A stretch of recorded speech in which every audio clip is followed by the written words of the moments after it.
귀한 찬양 너무도 감사합니다. 찬양해 주신 대로 주님만 의지하며 끝까지 믿음의 길을 걸어가는 우리 모두 되기를 소망합니다. 저희는 매주 수요일마다 담임 목사님과 마가복음을 살펴보고 있습니다. 지금까지 세례 요한 이야기, 예수님의 세례, 광야에서의 시험, 제자들을 부르심, 또 복음을 전하신 이야기들을 살펴봤습니다. 오늘은 제가 이어서 예수님의 사역, 그 중에서도 치유하시고 더 나아가서 죄를 사하시는 이 예수님의 핵심 사역에 대해서 말씀을 함께 나누고자 합니다. 다른 복음서들과 달리 마가복음은 예수님의 족보나 예수님의 탄생 이야기를 생략하고 바로 예수님의 사역을 소개합니다. 여기엔 다 이유가 있을 텐데요. 마가복음은 다른 복음서들에 비해서 분량이 매우 적습니다. 그래서 핵심만, 정말 더 중요한 이야기들만을 전해야 했던 것이죠. 그리고 그 핵심은 다름 아닌 예수님이 누구이신가에 대한 이야기였습니다. 특별히 예수님의 사역을 통해서 예수님이 하시는 일을 보고 예수님이 누구이신지를 전달하고 싶었던 것입니다.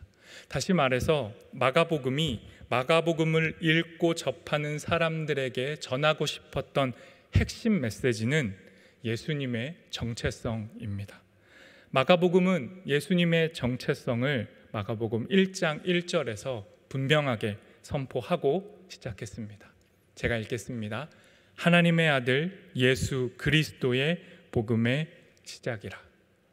마가복음이 전하고 싶은 예수님이 누구이시냐에 대한 대답 한마디로 예수님은 하나님의 아들이라는 것입니다.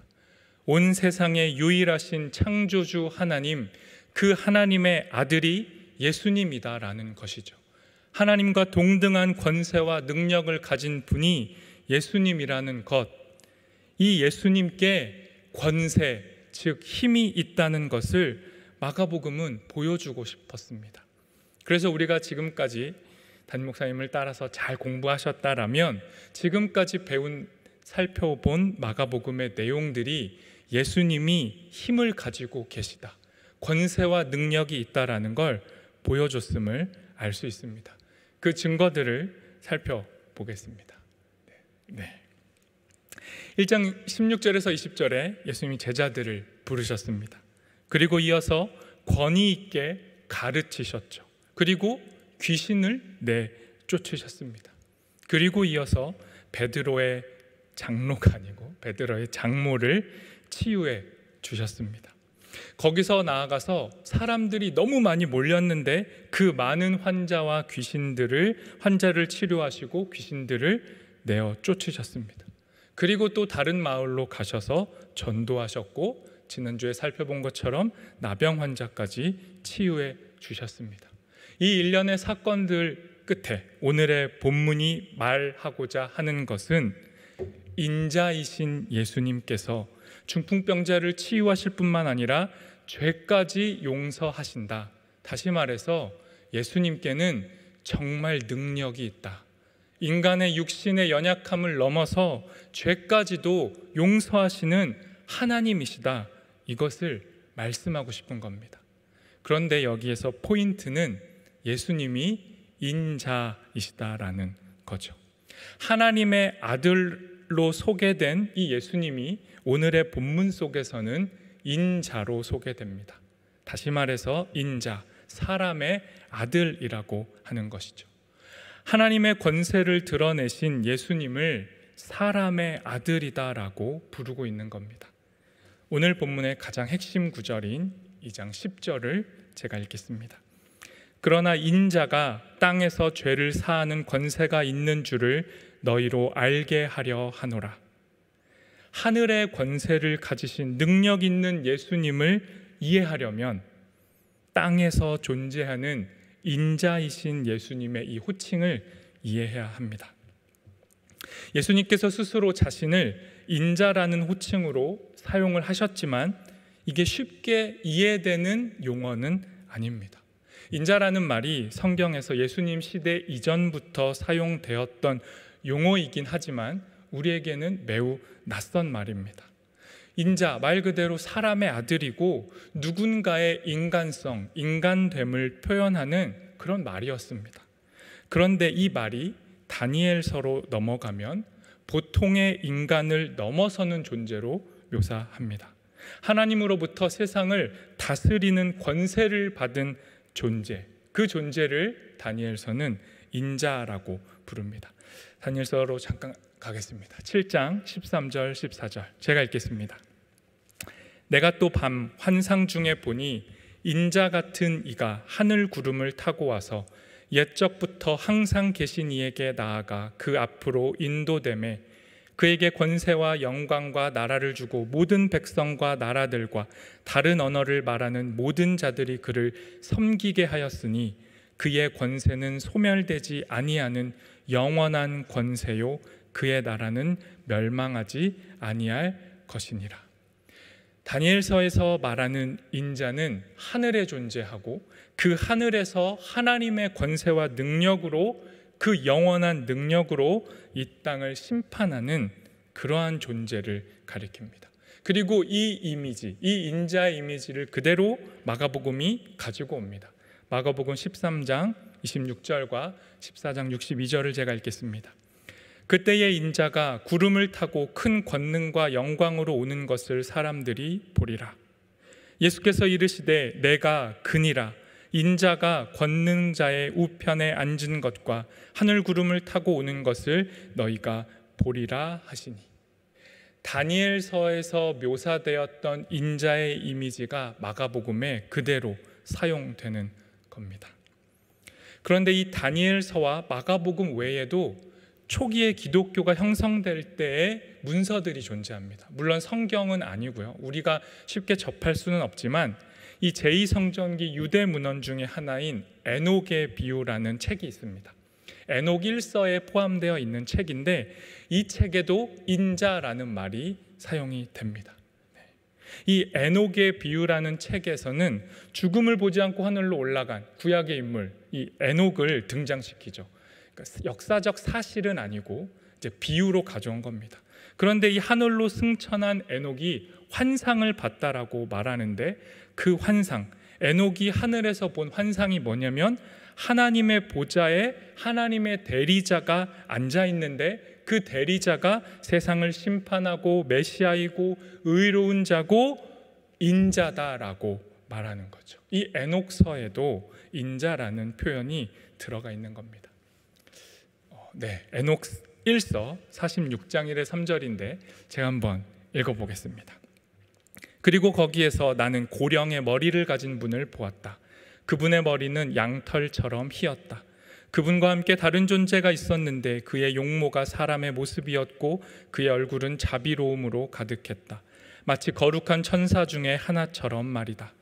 그는 의를 가진 인자이며 의가 그와 함께 거하며 감추어진 것의 모든 보화를 드러내는 자이다. 이는 영들의 주께서 그를 택하셨기 때문이다. 여기서 이 에녹서에서 말하는 인자는 쉽게 표현하면 의인입니다. 그 의인인 인자가 의를 가지고 불의한 자들을 심판하고 의로운 자들은 구원한다라는 것이죠. 이 에녹서에서 말하는 인자는 마지막 종말 때에 세상의 불의한 모든 자를 심판하고 악한 자들에게는 용서를 위한 어떠한 기회도 제공하지 않고 영원한 심판을 내리는 존재를 말하는 겁니다. 인자에 의해서 죄인들은 땅에서 완전히 사라지고 말 것이다 라고 말하는 것이죠. 어떠신가요? 이런 인자 기대가 되시나요? 엄청난 하늘의 권세를 가지고 죄인들을 모조리 없애고 의로운 자들은 칭찬해 주시는 어떠한 하나님과 같은 분, 그게 인자라고 말하는 겁니다. 그런데 마가복음이 말씀하는 인자는 모습이 조금 다릅니다. 오늘의 본문 1절과 2절 제가 읽겠습니다. 수일 후에 예수께서 다시 가버나움에 들어가시니 집에 계시다는 소문이 들린지라 많은 사람이 모여서 문 앞까지도 들어설 자리가 없게 되었는데 예수께서 그들에게 도를 말씀하시더니. 오늘의 본문 내용을 제가 짧게 설명할 텐데요, 잘 따라오시면서 이 에녹서나 다니엘서의 인자와 마가복음의 인자가 어떻게 다른지 비교해 보시면 좋겠습니다. 먼저 예수님이 가버나움에 등장하셨습니다. 가버나움은 예수님의 사역의 주 무대죠. 예수님의 제자 중에 무려 5명이나 가버나움 출신입니다. 베드로, 안드레, 야고보, 요한, 마태 다 가버나움에 살았습니다. 예수님께서 이 가버나움의 한 집에 들어가셔서 사람들을 가르치고 계셨죠. 하나님의 말씀을 잘 가르치실 뿐만 아니라 치유의 능력까지 보여주시니까 수많은 사람들이 모여들었습니다.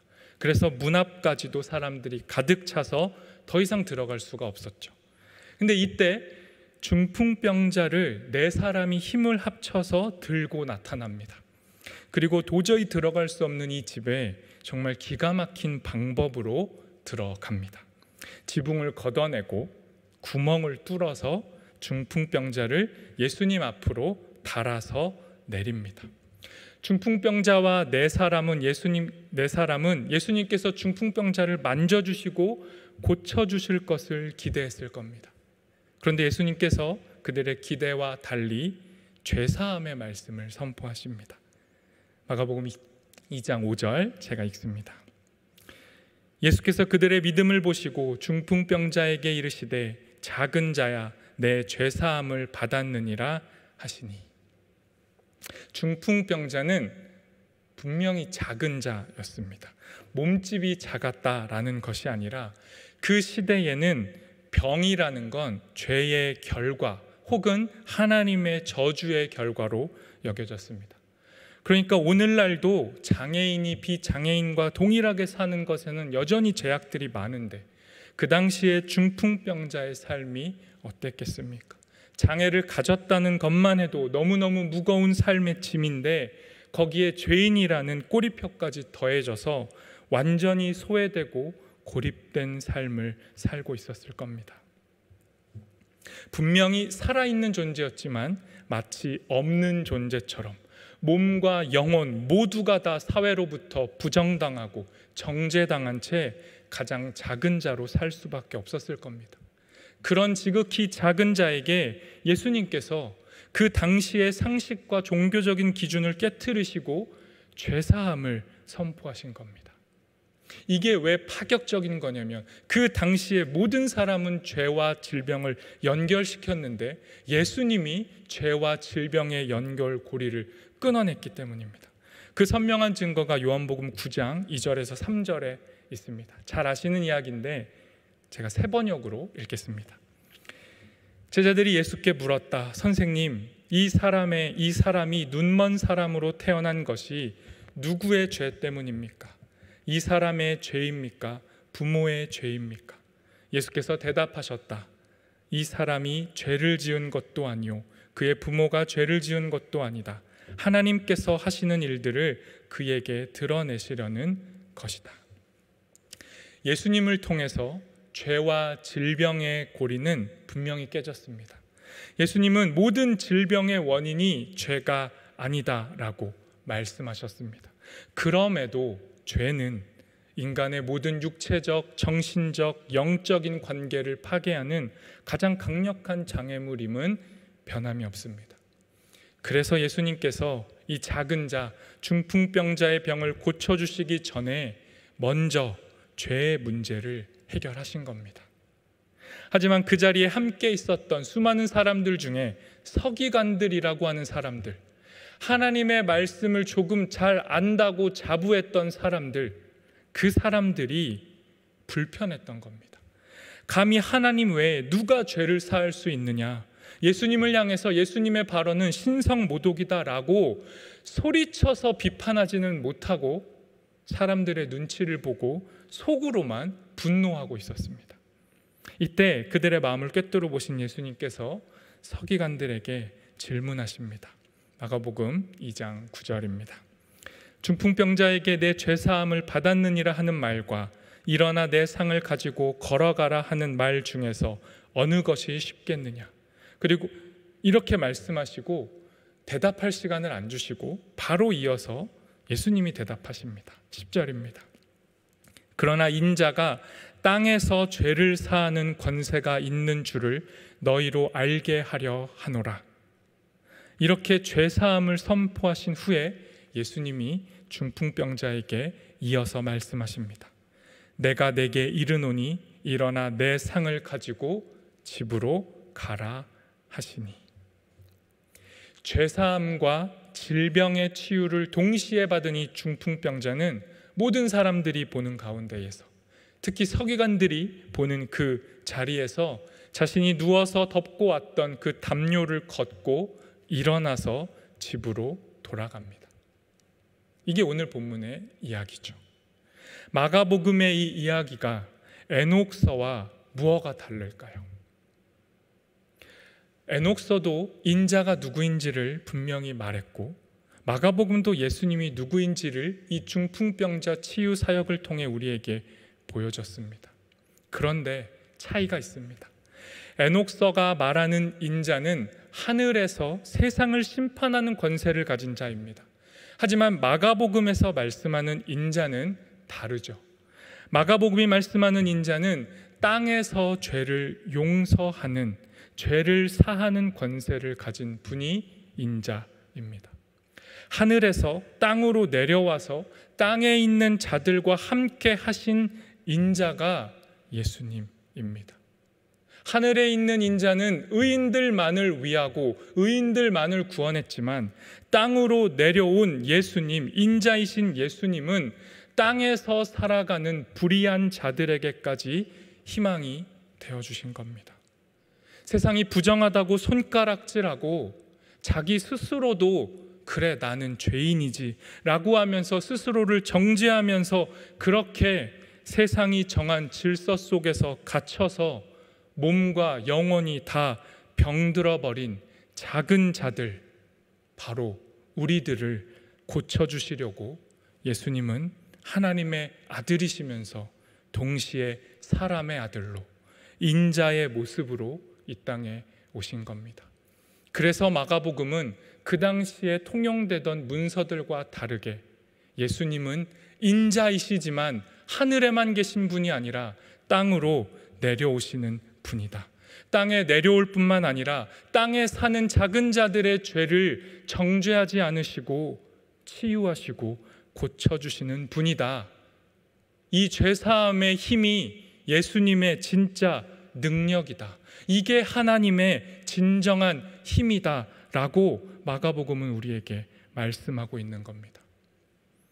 하나님의 심판을 넘어서 용서를 통해 우리를 구원하셨고 지금도 구원하시는 분이 우리 하나님이십니다. 마가복음 10장 45절 제가 읽겠습니다. 인자가 온 것은 섬김을 받으려 함이 아니라 도리어 섬기려 하고 자기 목숨을 많은 사람의 대속물로 주려 함이니라. 인자이신 예수님이 이 땅에 오신 이유는 분명합니다. 그건 불의한 자들, 작은 자들, 병든 자들, 하나님이 필요한 모든 사람들을 위해 자신의 생명을 몸값으로 내어주시기 위해 오신 겁니다. 지붕을 뚫어가면서까지 중풍병자를 고쳐주고 싶어 했던 그 네 사람의 믿음도 놀라운 믿음이지만 그 무엇으로도 채울 수 없는 커다란 구멍을 가지고 살아가는 우리를 용서하시기 위해 지붕보다 높은 하늘에서 내려오셔서 사람의 아들, 인자, 하나님이시면서 동시에 참 사람으로 사셨던 예수님의 은혜가 훨씬 더 놀라운 기적인 겁니다. 인자이신 예수님이 하늘에서 심판을 행하지 않으시고 이 땅 위에 작은 자들을 용서하시기 위해 내려오셨습니다. 이게 예수님의 본심이고 예수님의 정체성임을 우리가 동의한다면 우리가 살아가야 할 삶의 태도 역시 분명해집니다. 우리는 서기관처럼 사는 자들이 아닙니다. 하나님의 말씀 성경을 읽고 쓰고 배우고 몸으로 익힌 것을 자랑하는 자들이 아니라 그 말씀을 가지고 세상이 얼마나 불의한지를 손가락질하고 정죄하는 자들이 아니라 마지막 날 종말의 때에 세상은 다 불에 타고 심판받을 때 의인인 우리만 하늘로 올라가서 구원을 입을 것을 기대하는 자들이 아니라 예수님처럼 심판받아 마땅한 이 땅에서 불의한 자들, 죄진 자들, 작은 자들을 용서하는 삶, 그 불가능한 삶의 실천을 먼저 용서받은 은혜를 힘입어서 그 은혜 안에서 용서하며 사는 자들, 심판의 손가락질보다 용서의 긍휼의 손을 내미는 자들, 이게 우리가, 예수를 따르는 우리가 살아가야 할 삶이라고 마가복음은 말씀합니다. 이 은혜를 따라 이 은혜 입은 자의 삶을 살아가는 우리 모두가 되기를 소망합니다. 기도하겠습니다. 하나님, 오늘도 우리에게 말씀해 주시니 감사합니다. 주님이 버거운 말씀 우리에게 또다시 은혜로 허락하셨으니 우리의 힘으로는 세상을 용서하는 것이 불가능하지만 하늘에서 내려오신 인자이신 주께서 우리를 용서하셨으니, 우리를 치유하셨으니 용서받은 자답게, 치유받은 자답게 이 땅에 나아가 불의한 자를 품고 용서하고 그들에게 예수 그리스도의 은혜를 전하는 자로 살아가는 우리 모두가 되도록 인도하여 주옵소서. 예수님의 이름으로 기도합니다. 아멘.